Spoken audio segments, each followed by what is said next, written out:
Hello and welcome back to the Lowdown, everybody, where today we are talking about the hottest transfer rumours ahead of this summer. Coming up on today's show, we talk about the possibility of Virgil van Dijk joining PSG. There's more riding on his legacy than anyone else, I think. The underrated striker that Man United should sign this summer. I agree. They're two peas in a pod, almost, him and Isak. And which London club should Ademola Lookman join? There's a couple of teams that could use it. I'm looking at Arsenal as well, and I'm thinking he is someone who in the past years raised his stock insurmountable amounts. Hello and welcome back to the Lowdown, everybody. We've got a real treat for you today. Joining me and Mikey McCubbin, we've got Fuad Cadani. Fuad, welcome back. How are you? Thank you for having me, man. Had some good chats last time. Let's have some more again. It's great to have you. And let's talk a little bit, before we get into it, about Baller League as well. Yeah. You were there. Was there. How was it? Collected 3 points against JT. Yes. Not too often I've been able to say that in my life. So, honestly, incredible performance from the boys, first and foremost. Kind of had a lot of training and kind of build up to this. We've kind of been taking it very, very serious as well. So the fact that kind of first game week has kind of gone successfully, and I mean the whole event and the whole occasion just seems so surreal. Honestly, it's unbelievable to be a part of, and we're just kind of grateful to be there. But we go again next week as a pro. What role do you have in the coaching staff? What's your main responsibility? I'm would you kind say? of like the technical director, if you Okay, like, just nice. the glue guy, if you like. We've got our tactics guy, we've got Ilyas, who's the player liaison, Sharky, who's obviously the face of the management, and then I'm just kind of the guy behind the scenes, picking up the cones, filling the water bottles where necessary. Keeping everyone happy. That's I like it. that's A crucial role, and you guys can watch that across Sky Sports' social channels, and it was on Sky Sports Mix last night, every Monday night. But let's get into this episode of The Lowdown, because today we're going to be reacting to some of the biggest transfer rumours heading into this summer. And there are some massive ones kicking about, guys. Huge. Let's kick off with everything that's happening at Liverpool, Fuad, because there's speculation that Trent's move to Real Madrid could be confirmed imminently. It might even be confirmed before this video goes live. There's talk about Van Dijk to PSG. Mo Salah's future's still not certain. There could be a really difficult summer for Liverpool coming up. Yeah, huge one. And those are like three characters that have arguably defined this kind of past 6 or 7 years, in all honesty. The Virgil one is a bit interesting for me and kind of caught me by surprise, I think, after the PSG exit. Kind of seeing him around the dressing room flirting, maybe. I don't know. I thought, I hope he doesn't end up there, because he's the one that I really think, having taken over the armband, he's taken his game back to that level. You need him to kind of stay and be the symbol. I think Salah, of course, there's a lot of posturing between the club and him back and forth. And I think in the end, he should stay, in my honest opinion. I think he seems like he wants to stay as well. The Trent one is the one that I'm like, that's the one I can see maybe departing. And I understand it. For a club like Real Madrid, the right back position is wide open. Your best friend Jude Bellingham has already kind of shown you the template of what you could potentially do over there. And I think if he leaves on a high as the hometown boy, delivering 2 Premier League titles, the Champions League, he can walk out with his head high. Liverpool fans obviously won't want that. I'm sure they'll want him to stay, but you look at the kind of situation and the kind of age he's at, I'm sure he'll want to capitalise his kind of peak years at Liverpool, having given them already some of his best years. But the Virgil and Salah one, I would be surprised if they did move. But then PSG, we do know they're building an interesting project at this point. They're playing great football. They're building some great players and a lot of young talent. So they need an experienced head there to kind of steer the ship a little bit. And I think Marquinhos getting on in age a little bit, he would be a massive upgrade, and I think even at his age he could still bring massive value to their team. Yeah, I mean, he's definitely got so much marketability as well, doesn't he? As Netherlands captain, as probably the best centre-back, well, undoubtedly the best centre-back of his current generation as well. There's a lot of Liverpool fans very upset with, obviously, Trent looking like he's likely to go, but there's an element of Real Madrid haven't really done anything wrong. I feel like they've exploited their reputation as the biggest club in the world, the serial winner of trophies, etc., and players running down their contracts and, extending them, giving them 4 or 5 year deals with a huge signing on fee. It's perfectly within the rules. So I feel like there can't be too many issues there. Let's talk a little bit more, Mikey, about the fit of Van Dijk at PSG, because William Pacho's had a great year there, Marquinhos, but then their backups, maybe Teo Hernandez, Presnel Kimpembe, haven't really been fit or been regular players there. So do you think Van Dijk goes into that as a starter? Yeah, 100%. I think Virgil van Dijk at his age, I think wherever he goes, I think there has to be a guarantee that he starts. Otherwise, he just doesn't he just doesn't leave Liverpool. I don't think it's in his interest at all. Like Fuad was saying, like he's club captain at Liverpool. There's more riding on his legacy than anyone else. I think. I think Salah has solidified his place in Premier League history. Well, Van Dijk has as well, but I just think there's that opportunity to be the man who bridges the gap between the two generations there, and he has to be a similar figure wherever he goes, if he ever goes anywhere else. So PSG, I mean, like Marquinhos has been an amazing servant to PSG, as has Kimpembe, but like Van Dijk is just, he is just next level. He is the defining centre-back of this generation. The only thing is, of course, like he's played on the left, and that's where William Pacho is, and you don't really want to displace him, but Van Dijk is more than capable of being a right-sided centre-back and a two at the back as well. So, I think he'd be a great fit wherever. The one thing I'm actually surprised about it is actually that we haven't seen Real Madrid linked with him. I think I was saying this last week, if there's like one player from the last 10, 15 years that Real Madrid kind of missed a trick on, it was Van Dijk. Like, imagine if they'd gone up against Liverpool to try and sign him from Southampton, especially given the injury problems that Real Madrid have had in defence over the last few years. God, imagine. Like, I wouldn't be surprised if they'd got like one or two more Champions Leagues in that time and another La Liga title at least. That being said, I kind of feel like maybe that's a sign. These PSG rumours seem very, very tenuous. I can't see, like, out of the three, I can't see Van Dijk leaving at this moment in time. Even if the Trent news, starts to, sow doubt maybe in their minds, I think the reality is that this Trent news, maybe it's been trickling away for a while, and within the dressing room, players may have known about this before even. Like, it always felt like Trent was the most likely to leave. So, I don't think Van Dijk's head would be turned by that. And I just don't know if PSG, it is an exciting project, but is it exciting enough for Van Dijk to leave what he has at Liverpool at the age of 33? I'm not so sure. Yeah, it's just unfortunate the timing of this, I suppose, with probably their two worst results of the season, exiting the Champions League to PSG, losing the Carabao Cup final. And it felt like a great period, this international break, to announce someone. And instead, Trent looks like he's confirmed. There's been rumours about PSG with Van Dijk, although it's worth noting that Julien Laurent, who's probably the most reliable French journalist out there, says there's actually no talks with PSG at the moment. And it was more, Van Dijk sort of having a word with Nasser Al-Khelaifi and Luis Campos in the tunnel. I did think it was a strange place to have a word, but whatever. You can probably read too much. Exactly. So, Fuad, we've got, Van Dijk, Trent, Salah, that situation. But to not anger Liverpool fans, let's talk about a potential incoming to Liverpool. In Alexander Isak, has been linked extensively to Liverpool. Even Julian Alvarez, who's really, after a slowish start at Atletico Madrid, really hit the sort of best form of his time there in the last few months as well. Is Isak to Liverpool something that you can see happening? Because they have some issues of players leaving potentially at the back, but their strikers haven't been brilliant this year, aside from Salah. Yeah, I think it's been the one letdown in their team this season. But I think a player like Isak, I don't think there's a Liverpool fan out there that wouldn't break the bank or mortgage Anfield to get him. Do you know what I mean? He is just one of those players. I've always said if he can have an injury-free season, we could see the real version of Isak. And I think this season we finally have.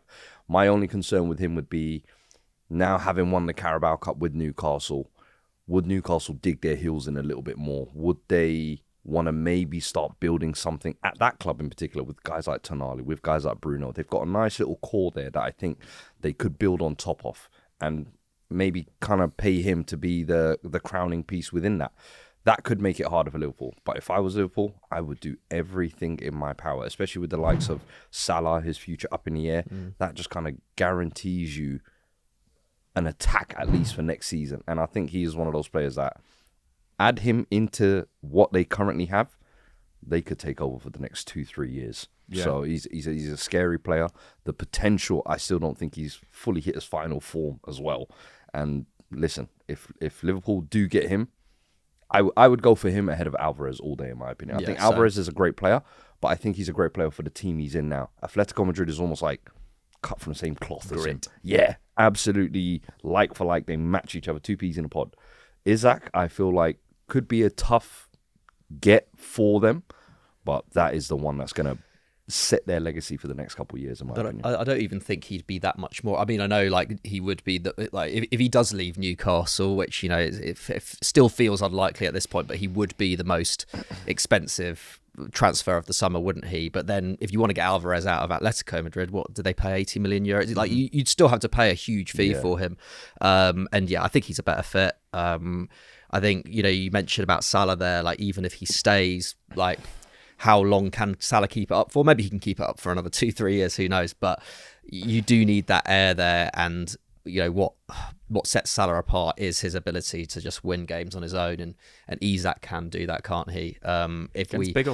Big opposition as well. Yeah, massive, amazing record in big games, and just has that magnetism. But yeah, if we can see him go into next season and take another step up, then yeah, Liverpool would have the best player in the league pretty much on their hands. And of course there's Arsenal, he's been their top target for them as well, so if there was to be a bidding war, maybe the price would go up and maybe Liverpool would deem it not worth it, given that they there's going to be other surgery in the squad. But then Arsenal need to do a lot of work as well. Like I think it's going to be a really interesting summer window, because we're going to see Arsenal, Liverpool and probably City as well linked with a lot of similar players, but then have to get their priorities right in terms of where they target. And it could be that it's kind of just whoever blinks first. It's like Liverpool like going for Isak, but then we need to get this deal for a midfielder over the line.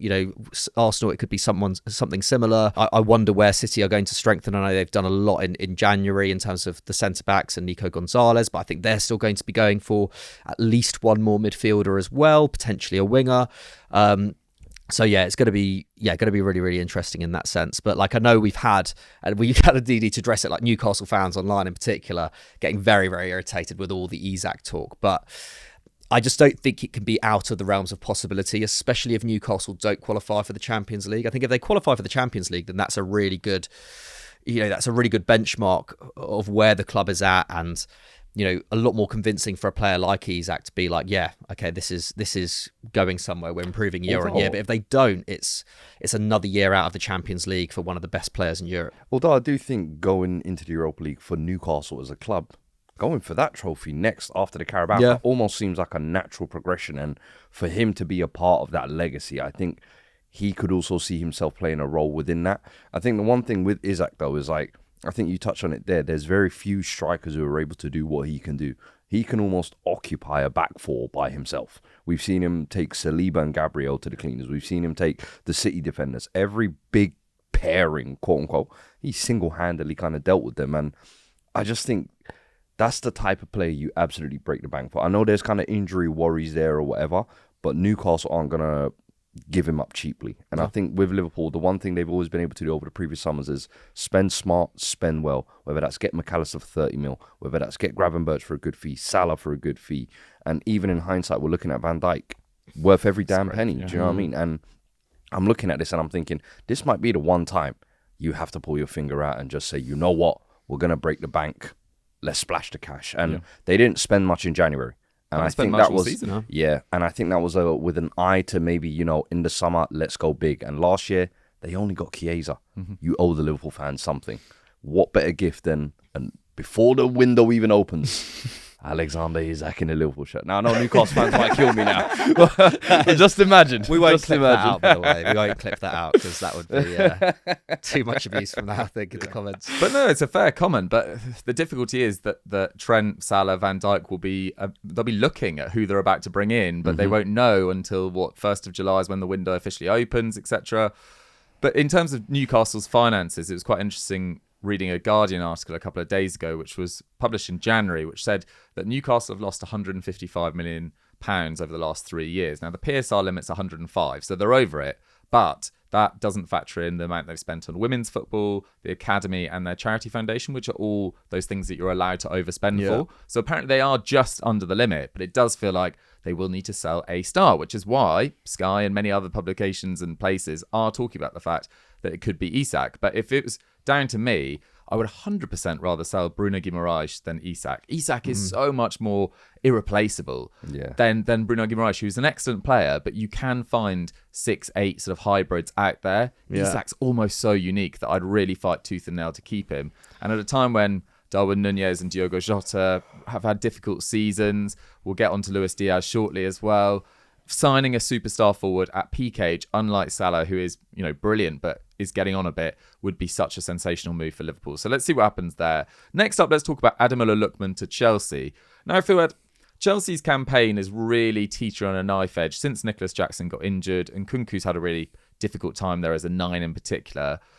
Ademola Lookman has been used as a centre forward in the past. He's been used on the wing. He's been super impressive. Yeah. There's talks about a £63 million approach. Liverpool also looking at him as well. Would Lookman to Chelsea be one that you'd be behind? I think Lookman to anywhere in the Premier League I'd be behind, because I feel like every time he's kind of been in the Premier League, it's almost like he's underwhelmed a little bit. But when he's gone elsewhere, he's really done well. So I would love to see him come back with almost a point to prove. And I think the position he plays, as you said, centre forward, kind of on that left, there's a couple of teams that could use it. I'm looking at Arsenal as well, and I'm thinking he is someone who in the past years raised his stock insurmountable amounts, and you're thinking come into the Premier League with a point to prove at the age he's at as well, it would be a perfect signing for, I think, anyone like a Chelsea, like an Arsenal, clubs who need a focal point and someone who they can rely on consistently, and I think he's shown that. And in big moments as well, we can step up. Hat-trick in the Europa League final. He's fallen out with Gasperini this year, of course, because of that penalty situation. So it kind of looks like he's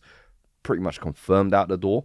I think that's one of those moves that if you're a club that needs to address that position, get it done early, because he is going to have a lot of suitors after him. I mean, his record there is absolutely incredible. I mean, it's 72 goals and assists in 110 games. And he'd never played more than 50 games for a club before, and he'd been passed around Leicester, Fulham, RB Leipzig, etc. But it's really found a home at Atalanta. And as you say, Gasperini's calling him the worst penalty taker he's ever seen. Completely unnecessary, Seems really. so stupid, that. And then Gasperini, there's now speculation that he could leave in the summer, which might change Lookman's future, but it's a good time to cash in on Lookman, and he was signed for so cheap as well. I mean, he was signed for under £8 million, so it's an amazing time to make a big profit. My only question to you, Mikey, is we've seen Højlund struggle out of that Atalanta system. And obviously, Lookman's much older, but Koopmeiners has struggled a little bit at Juventus. And Gasperini has such a reputation for sort of juicing the attacking numbers of players.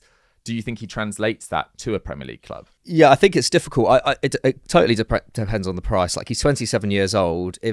I don't think you pay upwards of £50 million for this guy. I don't even know if you pay upwards of 40 million. And Atalanta are great at getting maximum profit out of players. I just think the Højlund fee stinging you. Well, a little bit. Well, no, I mean, I think it's just like Ademola Lookman has only really been he's been a massive success at Atalanta. Like, his scoring record there is brilliant. He is, basically a club legend for what he did last year in particular in the Europa League.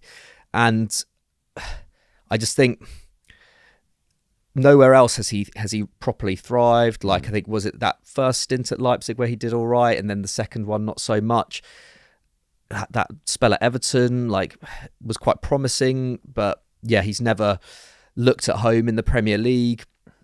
I just think, do you gamble that much money on a player who has had 2 brilliant seasons, but has done so in a club that has continuously made kind of superstars out of unlikely forwards? I'm not so sure. And from Lookman's perspective, yes, there's the bad blood with Gasperini, but this is still the manager who kind of made you in many ways. And, if you can get over that, or, even if Gasperini was, to leave the club in the summer, you've still got, I don't know, I think you've got a great home there. There's obviously going to be the temptation to go back to the Premier League and prove yourself once again. But I think Arsenal's a pretty good shout, actually. If Arteta were to have a plan to make him the left winger and, have him and Martinelli kind of,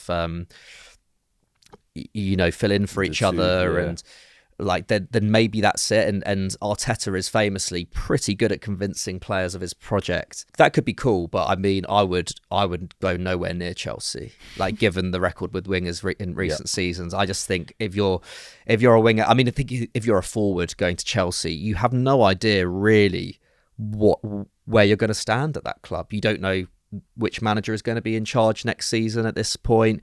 You don't know which position you're going to play. You don't know which squad you're going to be in. I mean, Chelsea, obviously, they will eventually have 2 settled wingers there, but we just yet to see it. And I think Lookman at his age, with Willian Estevao coming in as well, I just don't know where he sits exactly. I have no, like, and also Chelsea's style of play is quite far removed from Atalanta. It's quite far removed from Serie A football as well. Yeah, I don't see it personally. Interesting. I suppose they're crying out for a sort of physical number 9 to be a backup to Nicholas Jackson or compete with him, and he's probably not that player as well. But let's see what happens with Ademola Lookman. Let's move on to Enzo Millot to Arsenal Spurs. Now, there's reports that both North London clubs are after Enzo Millot. He's extended his contract until 2028, but Bild, who aren't the most reliable sources, worth saying, are reporting that he has a release clause of 20 million euros. Now, this guy signed from Monaco in August 2021, and he's had 4 seasons at Stuttgart. This is his 3rd as a regular. He's been a former France under-21 captain. He's gone to the Olympics with Thierry Henry, and they had that really good campaign that ended in a silver medal in the end. And this year, 6 goals and 7 assists in 33 League and Champions League games. The links with Spurs, Fuad, slightly confused me because he's more of an attacking midfielder, whereas most Spurs fans that I see talking online, I'm interested to get your thoughts on this, think that you need a sort of natural 6 or someone more defensively minded to replace Basuma. Yeah, in all honesty, and I kind of even don't disagree with that. I'll be honest. We've got Archie Gray right there, and we're using him in defensive positions. I'm like, the 6 we need is actually right under our nose, but we're not using him properly. But I do agree. I think we've got Maddison, who I think for me has been massively underrated this season. When he has been fit and available and playing, I think he's been excellent for us. I think Kulusevski's taken another level this season, but has hit that stage of the season where injuries are now catching up because of the minutes he's played. I think Bergvall has been an absolute gem of a find this year as well. Those are 3 players that I look at that can kind of play in that 8-10 kind of creative role for us. Enzo would probably come in and just be another one of those. And I think with the way he's kind of raised his profile with the Stuttgart move, because they were massive overachievers the past couple of years, or the likes of Steeler, Guirassi, they were doing excellent with that squad. I don't think he'd want to go to the Premier League to now just be another squad player. I think he could go somewhere and be like a solidified starter and really show his creativity. But somewhere like a Spurs, like an Arsenal, I worry that he could just get lost in the pack, in my opinion. And at Spurs, I'll be honest, I don't think we need him. Yeah, I was going to ask also about Sarr and Bentancur, because I think Sarr's had some brilliant games this year. Bentancur, I see more Spurs fans online are a little bit more unsure about him. The thing with Bentancur is, I've said I think he's the most unluckiest Spurs player I've ever seen, because whenever he gets a good run going, some freak injury happens, whether it's Matty Cash crashing into him, he's clearing a header and hits his head on the ground. Something always just seems to come up. But I've always loved Bentancur. I think he's a great player when he's fit and available. How often you get that is the question. And I think that lack of reliability is why people are now starting to look at alternatives. Basuma, you can't count on him for any consistency. And I think this summer's become the summer to cash in on him. And then Sarr, I think this season has almost gone under the radar a little bit as well. I think he's had some really good games. He's popped up in some key moments with some huge goals as well. And I think for me, he's one of those players that's kind of like a jack of all trades, but because he's a master of none, he doesn't get the appreciation he deserves. But I think in terms of that 8 role, he's probably the most suited to sit alongside that sitter. And I would love to see him and Archie Gray given a chance. And Bergvall this season, and even in that deeper role, him and Sarr splitting that 8 duties, I'd be happy to see that. And then Bentancur and Archie Gray given that role. Maddison and Kulusevski in that further. That's my 3 there in the midfield. So if we were going to add anything, I would want to see a significant upgrade on the starters. I always say the best way to kind of improve a squad is to give competition to the starting lineup. Whoever the better one is stays. You have good quality on the bench then. But if you start signing players who you think are going to be competing for the squad and for the bench, you're never going to actually improve the team. And I worry with Enzo, that's what we might do. Where do you see the priorities for Spurs? Like, I feel like with Spurs, it's obviously centre back needs to be happening. The wingers as well. The wingers is almost like it's a toxic place, honestly. We've got Son Heung-min, which I think is cruelty to the elderly to be playing him out on the wing at 33 at this age. I think Timo Werner's shown he's not got the levels anymore. Brennan Johnson, I think, can pop up with goals, but isn't effective throughout a 90-minute game, in my opinion. And because now we've moved Kulusevski into a more central position, it just leaves you out there with either Odegaard or Mikey Moore. And as much as I love those two, they're still very raw, very young. To put them in that deep end, they might drown potentially. So for me, I think the wingers is actually more important than even the defenders. I think in terms of the defenders, I would actually look at the left-back position. I think after Destiny, we don't really have much cover now. Thankfully, Jed Spence, I love him because the way he has come out and broke through this year, that's a whole new player essentially. And considering he's been at the club for about 3 years now, it's crazy to seem like a new signing. But I would look at the fullback areas and winger areas. In centre back, Van der Ven and Romero coming back is huge. But I think Kevin Danso has been a huge signing since January. Barely put a foot wrong, and I hope he doesn't kind of get pushed to the background because the two boys are now fit again. And hopefully Dragusin, we see an improvement. Okay. I pray. Okay. Final question. Would Jed Spence be a starter for you no matter who the manager is next year? Or do you want Destiny Absolutely. Udogie coming back? Destiny Udogie needs to earn his place back. Because I think even before the injury, his form had started to tail off a little bit. Wasn't as good as his first in terms of the end product in the final ball, was not really there. In terms of defensively, he was getting beaten too easily. Now, physically, I think he's great in getting up and down. But I think just that final area in terms of the both ends of the pitch, I think he just needs to improve. And Jed Spence has just shown quality in all aspects. Yeah. Okay. Final comment on Enzo Millot from an Arsenal perspective. I'm not sure he's the midfielder for you either, in that he's a very good dribbler and box crasher, but he's a left-footed midfielder. So he play on that left-hand side, which is where you've got Declan Rice. Kai Havertz will eventually, I think, be used more in that midfield role as well. And he's not sort of defensively minded at all. You know, he's won 29% of his tackles this season, winning less than 25% of his aerial duels. So I like the fact that Arteta is potentially, if he was bringing this in, not just looking at like a dual monster, but for me, I'd look for someone who's a much better passer for deep, who Fuad mentioned earlier, in Angelo Stila, his teammate, I think is a much better fit for Arsenal, that long-term Xhaka replacement as well. So I'm not so sure, and neither's Fuad, about Enzo Millot going to either North London club. Mikey, let's talk about Luis Diaz to Barcelona. I know you were having a look into this one. This one for me feels quite random. Yeah, I mean, I think it's a lot to do with Barcelona's previous interest in him. Joan Laporta came out, I think, in 2022 to say that, you know, they were very heavily interested in him before he went to Liverpool. They held talks with his agent, but you know, that was only about a year in. I think it was in Laporta's first year, and they were pulling levers all over the place. But you know, to put down, you know, over 50 million on Luis Diaz clearly was too much for them in their financial situation, even though I think, you know, compared to a lot of the other signings that Barcelona made around that time, he would have been a far better use of resources. And, you know, if he goes to Barcelona, maybe he doesn't get that injury that kind of derailed his first year at Liverpool. Yeah, he looked like such a world beater, didn't he, in those first 6 months at Liverpool? I honestly thought that Liverpool had found the perfect Mane replacement. And it's not quite, you know, he's just never been able to do it across a 6-7 month period since then, although I still think he's a, you know, massively useful player, and I'm sure if he stays at Liverpool, we will see him, you know, contribute in a really meaningful way next season at some point. Yeah, so I feel like that's where it's come from, and there's always going to be links. You know, I think that the likelihood is, well, no, not the likelihood, but there is clearly a possibility that Luis Diaz could leave Liverpool this summer. I think there's, you know, far too much noise around him for that not to be the case. I think if the right offer comes in, then Liverpool will consider it, given the surgery that they need to do elsewhere in the squad. And, you know, you get the sense that this isn't exactly the attack that Arne Slot wants. I think, you know, yeah, centre forward is definitely going to be a priority. And, you know, if Gakpo needs to be the starting left winger, then I think they can work with that.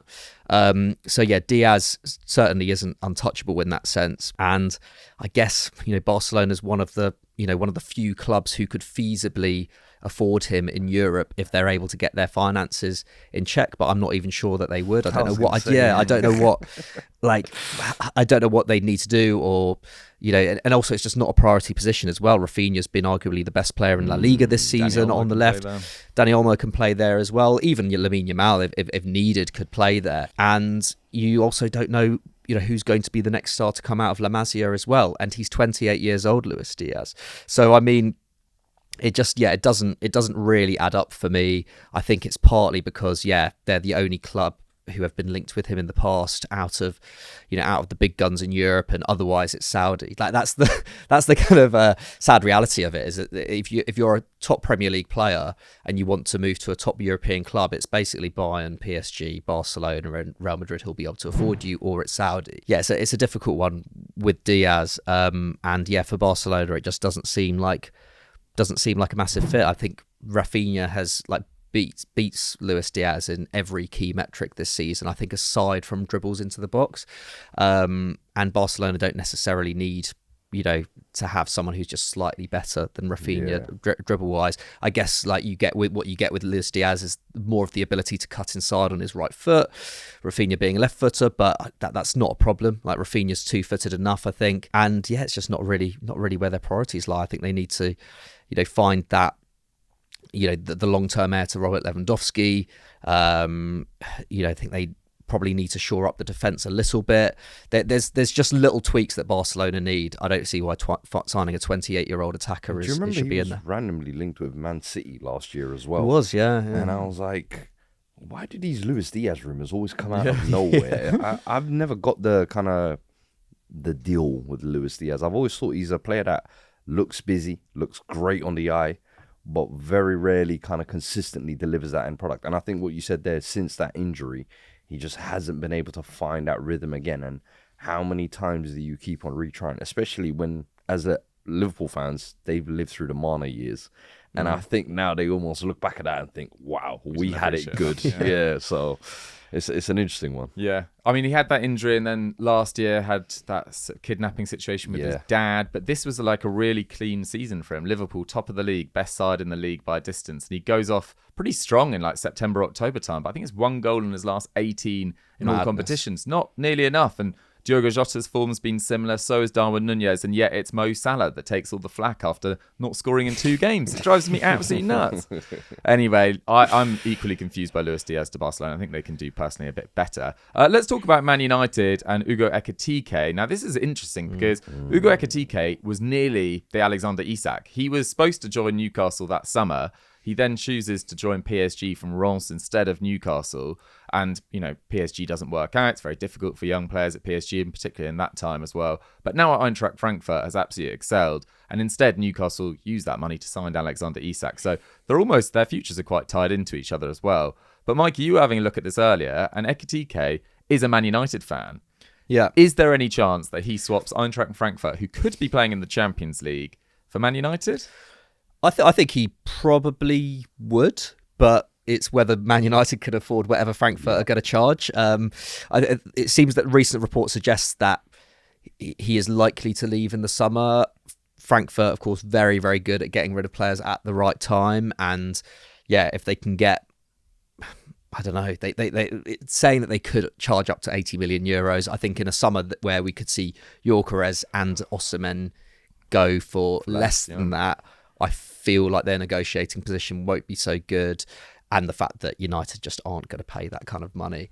But that's not to say that United are his only option, right? I mean, centre forwards are in demand, and Ekitike has been one of the best in Europe this season. I think only Erling Haaland and Robert Lewandowski actually beat him for total non-penalty expected goals in Europe, which is pretty frightening, like especially considering his body in general. Yeah, exactly, that's the thing. Like he hasn't really let up since Omar Mamouche left. I think it's 5 goals in 9 Bundesliga games, so he has been absolutely excellent. I guess the only question mark around him is that he is still very young, and he's basically done it in 2 seasons, like this one for Frankfurt, and then that breakout season with Reims when he was 18, 19, and he did look amazing. And just that period at PSG was a little bit damaging, I think, especially given that I remember when he went to PSG, or that summer in general, and I was a massive fan of him, but I remember speaking to people who watched more Ligue 1 than I do, and they were like, there's still some question marks around him. You can't bank on him just yet. But I don't really know what more he could have done at Frankfurt this year. He's just got so much to his game. And, it's funny you mention Isak. Like, when you look at Ekitike play, first of all, he's got basically the Isak build. He's so lanky, 6'3". You kind of question whether he'd be able to, physically do it in the Premier League, because he looks like you could just outmuscle him really easily. And yet he's got really good balance. So, his dribbling ability is great. His finishing does need some work, but I think he's improved on that at Frankfurt. He's taking upwards of 5 shots a game at the moment. But I think it's a similar thing with Isak, where at Sociedad, do you remember the season before he came? He had 7 league goals. Yeah, and people true, were yeah. questioning kind of his goal scoring ability, but honestly, continue, because I agree. They're 2 peas in a pod, almost, him and Isak, similar profiles. And it is kind of the striker that United need now, isn't it? Under Amorim, I think he likes a striker who can really take responsibility. And they, Xerxes, lovely on the ball and a really good outlet for runners, but obviously not a classic centre forward. Højlund, good at playing off the back of the last defender, but he's not going to pick up the ball from deep and dribble at players. Ekitike can kind of do that. Whether he'd be able to deal with the pressure of having to come in and perform instantly for Man United is another thing, because that's just another factor that you have to think about. And a young striker, it's a big task, because that's what he would have to do. But I think technically he is the kind of profile that United probably should be looking at. And if they could get that, if they could get a 40-50 million euro deal as opposed to like a 60 million euro deal, then I think he's kind of the player that they need to go for. I think United do need to be realistic, and Ekitike is probably as good as they could possibly get. I know that the Gyökeres Amorim connection is there, but I just don't know with the caliber of club that are probably going to come in for Gyökeres this summer. I think United are going to be on the back foot for sure. Same with Osimhen. I'm not so sure how those deals are going to go. So I actually, having originally been a bit apprehensive with Ekitike, I actually think that is the kind of player that United could build an attack around in the future. But it kind of depends on who else they target, because it's hard to say. They probably need a striker, but then do they then sign an inside forward who can bolster that attack? What's going to go on with the midfield? Is Bruno going to be a central midfielder from now on? Because he has performed brilliantly there in the last few weeks, and if he is, then an inside forward really does become a priority as well. And how much money do you have to spend on 2 forwards? I'm not so sure. Yeah, absolutely. There's definitely a lot of questions for Ruben Amorim to think about going forward. My only concern is when you said maybe they could get it done for 50 million euros. I just don't think Frankfurt do that. You look at the fee they got for Marmoush, Jovic, Haller, Colomwani was a massive fee to PSG. They're great sellers. And I just don't think they let their star go. Yeah, but then they did already get that huge fee for Marmoush. Yeah, maybe they just don't let him go. Maybe, to be honest, for the player, another year in the Bundesliga would probably be what he needs. He's moved around enough off the back of good seasons, and then been unsettled. He probably could definitely do with staying in the Bundesliga one more year and doing so in a Frankfurt side like that. They're pretty amazing. They could qualify for the Champions League, basically just off being a great counter-attacking team. They don't keep much possession. They're not particularly high pressers. It kind of suits his game. He's so quick. He's a good dribbler. He can, against unsettled defences, he is great. And that's another problem that he would potentially run into in the Premier League. Yeah, absolutely. Right, let's see what happens with Hugo Ekitike. Let's talk about another Bundesliga star, Fuad, in Xavi Simons, who you would have seen a lot of with the Dutch national team as well. Love him. But maybe it hasn't really caught a light on national team level, but it's been great for Leipzig for a number of seasons now, and only signed there quite recently. But there is speculation linking him to Man United as well. What do you make of Xavi Simons? Don't go anywhere near him. Similarly, I think like Ekitike, PSG bounced around a few clubs, went on loan to PSV, really kind of broke out there. I think RB Leipzig, he's just kind of found a home, and I love the fact that they kind of made that move permanent, make him one of your own. And I really think they're a club with a lot of high turnover in terms of players, money, and I think they should really build a club around him, in my opinion. You've had the likes of Omar going. Sesko could potentially be leaving in terms of centre forwards. We're talking about moving around Europe. I think Xavi Simons is one of those. I don't think his playing style really suits the Premier League as well. I think he's very much a technical, likes to play at his own pace, wants to control games, and I don't know if the Premier League would allow that. And I worry that maybe his lack of explosiveness gets exposed a little bit in the Premier League. I think he would actually be more suited going back to La Liga. I think that's really more suited to his game. I would love to see him go back to Barcelona one day, back to home soil.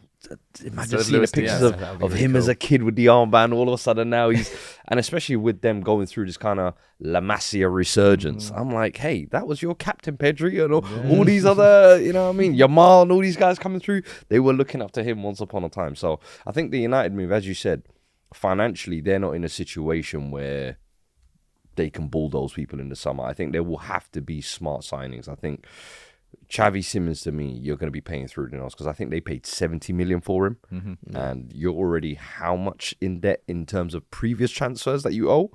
Yeah, Ratcliffe exposed enough with that interview with Gary Neville last week, I think. He was so honest, wasn't he? He was so honest. But I feel like, for exactly that reason, Man United are going to have to... I don't see them doing a lot of business early doors as well. There's so much stuff to sort out in terms of outgoing players, hopefully freeing up some funds to make some signings in August. But Xavi Simons seems like someone you need to tap up for months in advance, really persuade him about why he'd swap Leipzig, who have had a poor season by their own standards, but not nearly as poor as Man United. I personally can't see that happening at all. I do think there's a possibility he moves this summer, though, because it's interesting with that January move that he only signed a 2.5-year contract. So if Leipzig do want to get a big fee for him, then this summer is the time. Otherwise, they could get strong-armed into selling him for no profit at all. If those add-ons, apparently I think they could pay up to 80 million in the end for him, but a lot of those add-ons are almost unachievable, especially if they don't qualify for the Champions League this year, which is a possibility. First time since 2018 that would be. So I do think there's a possibility there. But yeah, I agree. For United,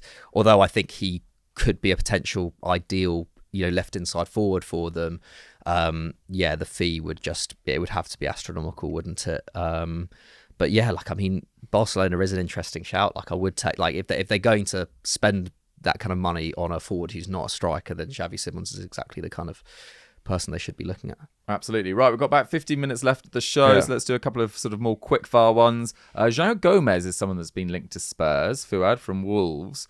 You were talking about a sort of more defensive-minded midfielder or a bit of an all-rounder, really. Would he be someone you'd be interested in? In short, no. Fair. I think he's someone who needs maybe another year or two at Wolves. I think I've seen flashes of him where he's been kind of really impressive, but he wouldn't be kind of my go-to for that position. But I think at Wolves, it's an interesting situation there because they're so up and down, and especially in the past couple of years, they've been very down. But I think him and Andre, I would love to just see them cook for another 18 more months just to see if they can kind of build that kind of resurgence of Wolves again, but not for me personally. Fair enough. Only 24 as well, got time on his hands. Mikey, is he someone that you'd want at United? I mean, you're looking potentially at central midfielders. Yeah, I mean, I think he's someone I recommended for United earlier in the season, and certainly, we've seen him play in a 2 with Andre, so the similarities between that and him linking up with Ugarte feels like more of a natural fit than going to Spurs, where it's like, would he be a 6? Would he be an 8? I'm not so sure. You talk about Sarr earlier being that kind of Swiss Army knife of a midfielder. Joao Gomes feels kind of similar, but because he's been playing in a Wolves team, we've not seen him. I don't think we've seen him excel in as many areas as we've seen Sarr do, or at least he's just not been playing, in as exciting a system. Even though we know that he can play in a more attacking role, he can play more defensively than he does. He's a bit of a tackle monster. He certainly has the physical attributes, I think, to step into most Premier League sides. So that's one thing, and he has proven. But again, it's just, if Wolves stay up, they can kind of charge what they want for him. I think he would be quite expensive given the fee that they paid for him in the first place. So, it totally depends, I think, on how much Wolves would be willing to sell him for. Fair enough. Right, let's move on to Jorel Hato, who's the Ajax centre-back, former centre-back, now playing really exclusively at left-back, who Liverpool, Real Madrid, Arsenal and Chelsea are supposedly looking at. I find that quite a strange mix of clubs that are looking at him, because yes, Real Madrid probably do need to strengthen at full-back. Trent's coming in on the right, maybe left-back's a long-term position with Fran Garcia or Mendy not quite having nailed it down there. But Arsenal have Calafiori and Mars Lewis-Skelly. Chelsea have Marc Cucurella, who I think is probably established himself as their left-back now. And Liverpool does feel like the more obvious fit. But then, with all the situation going on with Van Dijk and Salah, we've been talking all year about how left-back needs to be the position that Liverpool strengthen. But do they just go, let's just leave this for another year? Robertson, Tsimikas, we can make it happen for another year. I probably wouldn't, ideally. But Hato can play as a left-sided centre-back or as a left-back, so that's quite enticing. But he's still only 19, and he's been playing for Ajax for a number of years now, but it's a big ask to come in and replace Andy Robertson in a backline that might be really shaken up as well. I think there's a certain amount of risk to this as well. But then I don't watch Ajax every week, so it does feel like a big ask for him. I mean, have you seen him with the Dutch national team, Fuad?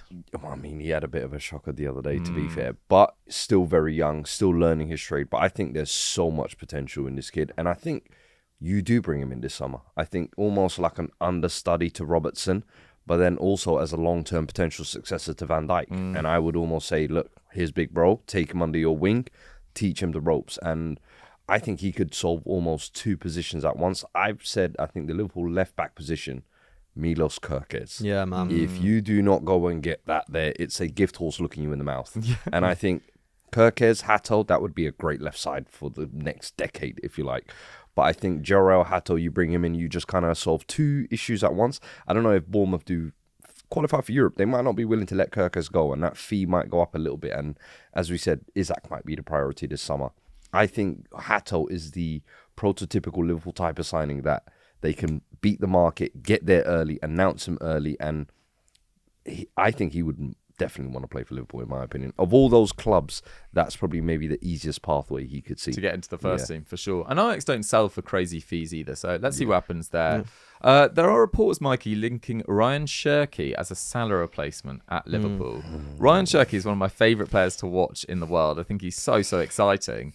But he has taken a while to kind of click, as it were. And he's clicked this season. He's been exceptional. But if Salah was to leave, would you not want a more natural right winger? I know he's played there 100%. This year, but that's a huge task. Yeah, he's played there a lot this year, but is it actually his best position? I'm not so sure. I think his physical profile and his general game, I think, is much more suited to a central position. I know, central positions at top clubs in Europe are pretty well stocked at the moment. Like going up against Szoboszlai and Kuz is quite congested there already. Whereas obviously, being the understudy to Salah, there's a bit more of a route into the side eventually. But yeah, I just don't see it. I think Ryan Cherki also, like personality wise, doesn't feel like the sort of player that Liverpool would go for. Like, we've seen how much that is a part of their recruitment process. And I just think Cherki's, although I think, he has shown that he is maturing this season, I think it's a risk for Liverpool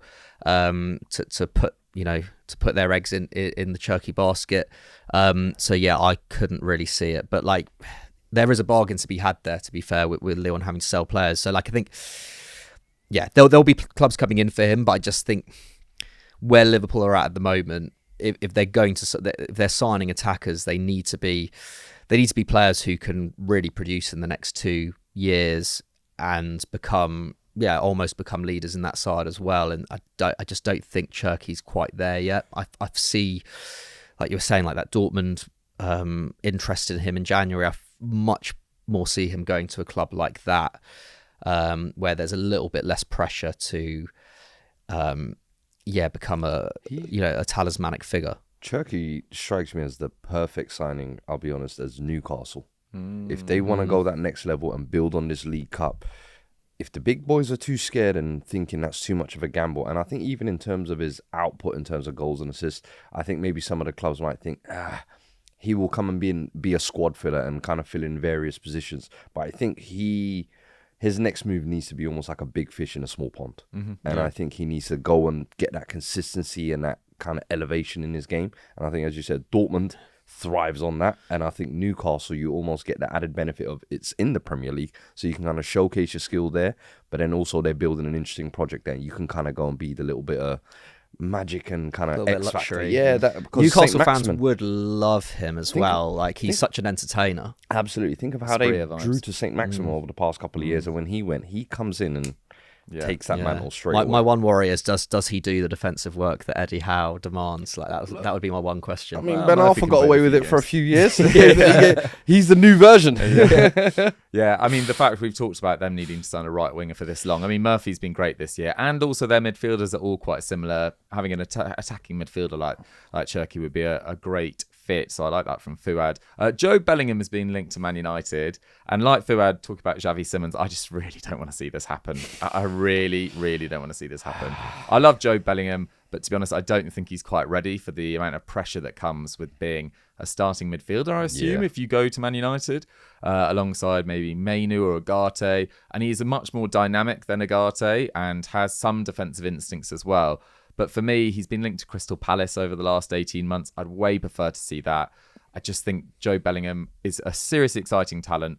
Looks a lot like Jude when he plays, but obviously just not quite at the same level. But just go to a middling club, first of all. Don't be the sort of marquee or one of the marquee signings at Man United, because everyone sees that surname, and I know he's put Jobe on the back of his shirt, but everyone does think, oh, we've got the next Jude, and it's so much pressure. Do you not think that he has it in him to just take that on his shoulders, though? Do you not, like, It's a big ask. Like, Sunderland we're in the promotion hunt in the Championship, but we haven't actually been particularly impressive in terms of controlling games, dominating scenarios. We've dropped a lot of silly points, and he is really learning his trade as well. He's played a lot of football at a young age, but he's definitely not the finished article yet. And I just think Man United, they do need that kind of shuttler in midfield that's got huge energy and can contribute going forward, but also huge work rate going the other way as well, similar to what Hjulmand was at Sporting CP. So Jobe Bellingham does fit the bill in that respect, but I just think of all the signings at Man United over the last 5, 8, 6, 7 years, it's only really Bruno that's worked out. Well, yeah, but I mean, but United do have to get realistic and fish in a market where, you know, below where they've been before. Like, you know, you say Palace are genuinely a better. I mean, like, I kind of agree. Like, I think, you know, Palace is a more natural next step in terms of, the pressure that you face. But in terms of, like, the kind of players that United need to go for, like, United are not good. Like, United are a lower mid-table club in the Premier League right now. So that's kind of where they need to. That's where they need to target. I'm more talking from his perspective. Yeah, from his perspective, I can see. But I don't know. I feel like he's got a lot of confidence. I would love to even see him take the gamble abroad.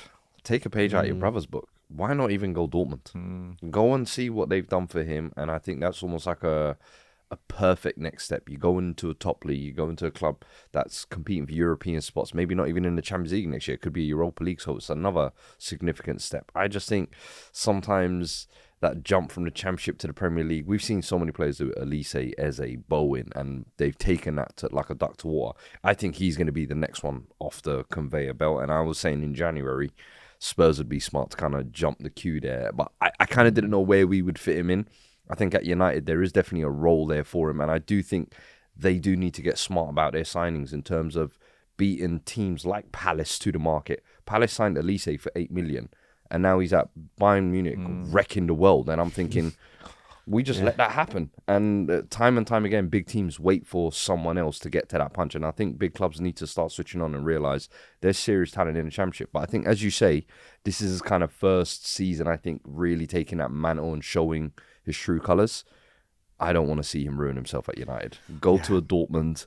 Go somewhere where it's going to be a breeding ground for your talent. Yeah, absolutely. I mean, he was only signed for £1.4 million. What Crazy. a signing from Sunderland. And he's going to be 25, I would have thought, this summer. Why did Birmingham sell him so low? Just out of I curiosity. think they had financial difficulties at the time. Because now they're like the rich boys in League One. I know. Pre-takeover. I think that was it. Imagine if he was the poster boy for the Birmingham project. You got to retire his number. Yeah, no, exactly. Right, quickly to wrap up, let's talk about a couple of European rumours just very quickly. Noni Madueke, Fuad, to Milan. It feels like Noni Madueke was the sort of second Chelsea forward everyone was so excited about in October time, got that hat-trick against Wolves. But now I see so many Chelsea fans being like, we need to cut our losses, we need to sell him this summer. I mean, Chelsea fans, it's a brutal environment to succeed in their eyes, particularly their online fan base. But it does feel like Chelsea might sell him this summer. And then would you think Milan would be a good fit? I think Milan has almost become like a dumping ground of Premier League talent, I'll be honest with you. I would avoid it if I was him.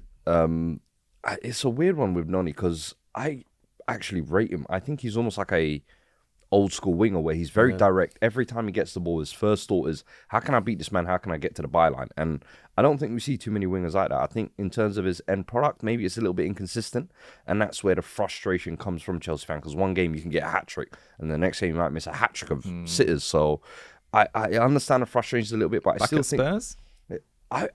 would have loved to have seen him come back at Spurs, but I think we've kind of burnt that bridge, and so has he as well. Yeah. So there's kind of no chance of that really happening, but he's still young. He's still developing, and I think nowadays we don't allow players to have any moment for growth. We don't allow them to have inconsistent phases. You must be the finished product by 21, and if you're not delivering 20 and 20 by 23, and you've got to get this, you're a scrub. Yeah, and if you have one down year like Foden's having this year, everything you've previously done is written off. We don't care. And I'm like, what the hell? Like, for me, he's the type of player you keep. He's shown you flashes. He's shown a willingness to want to be here and fight for the badge. Build on him. And the thing is, maybe he might not be the starter, but that's where I said you sign players for the starting lineup to push those ones down. And he's one of those that I can see kind of getting pushed down, but can play a huge role in the cups, can offer you something different late in games off the bench. Going to AC Milan, Pulisic, Loftus-Cheek, it's like the leftovers of the Premier League. No, thank you, brother. Yeah. Go somewhere better for your Pulisic talents. has also been, along with Reinders, probably their best player this year, playing on the right-hand side. I don't really see it as a priority for Milan. And Joao Felix is there as well. That loan hasn't worked out as well. Samori, Tammy Abraham, like it's all old Chelsea players. It's absolutely mad. I wouldn't go to Milan if I was you. If you were going to go anywhere, go somewhere you can be a starter. Let's wrap up quickly, Mikey, with Ibrahim Konate. Liverpool fans are going to be furious, by the way. To Real Madrid has been speculated about. For me, he doesn't feel like a Real Madrid player, and I love him at Liverpool. I think he'd be brilliant at Real Madrid, but I think it's just not happening.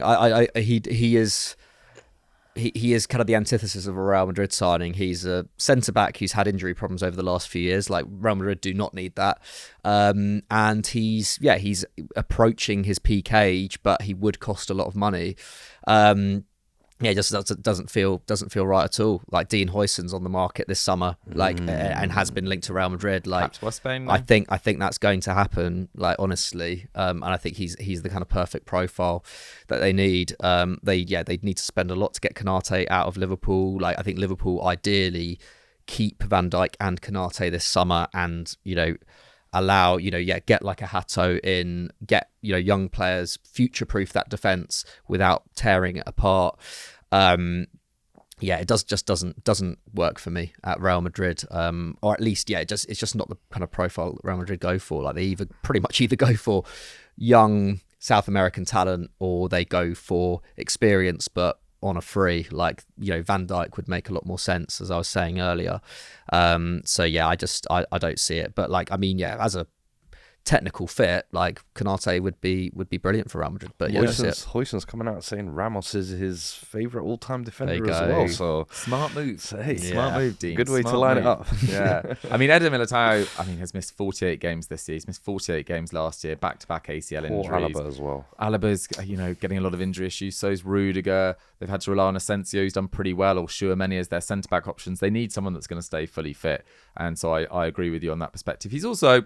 Konate's an amazing defender. I don't think he's particularly impressive on the ball, but, covering that right-hand channel when Trent goes walkabout, or, winning balls in the air. I think only Tarkowski has a better aerial dual win rate in the Premier League this season. Like, nuts and bolts defender, brilliant. But I just don't quite see him at Real Madrid personally. And also Liverpool fans will be pleased that we're not just selling all their players to Real Madrid. But guys, thank you so much for watching the Lowdown for this week. Thoroughly enjoyed that talk about all the latest transfer rumours. Let us know whether you agreed or disagreed in the comment section.